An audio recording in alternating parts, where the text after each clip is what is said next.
It's very important to understand that when we talk about economics and energy, because that is what's moving the world around, the Arabic Peninsula sits in a very, very central and important position, both for trading and for oil.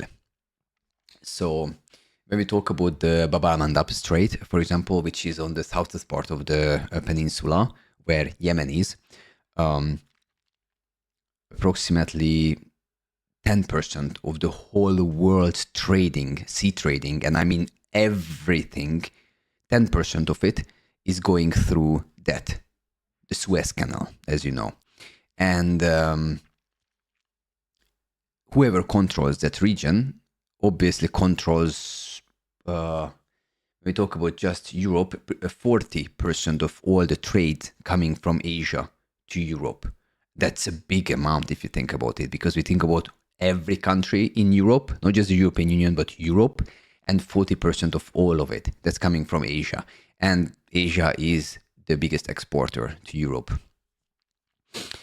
And the other thing, obviously, that everyone knows is the Strait of Hormuz. And the Strait of Hormuz is the most important choke point when we talk about oil, because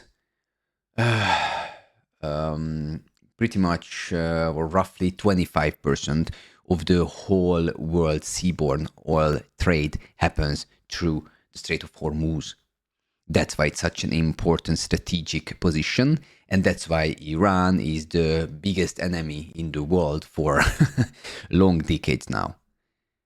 And it's very important as well, because it's not just about the world trade or the oil for the world, because 1/4 of it is falling out. Oh my God, that's a big deal. Let's just say that. But still, it wouldn't be the end of the world if there wouldn't be sanctions against Russia, if there wouldn't be sanctions against Iran, and if it wouldn't be about the fact that that oil, 90% of all that oil, which don't forget is the quarter of the whole world's oil trade in the world, is going directly to Asia. Every big Asian economy gets their oil from the Arabic Peninsula through the Strait of Hormuz.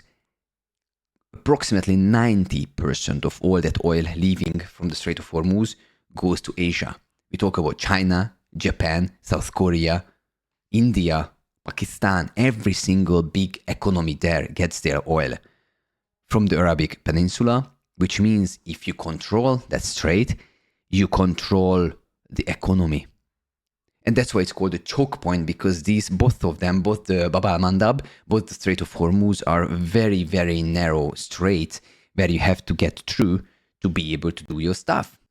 And magically, both Yemen, who has a huge control over Bab al-Mandab Strait, and both Iran, who controls, as they proved it right now, whenever they want, the Strait of Hormuz, are the biggest enemies of the world. What a surprise, right?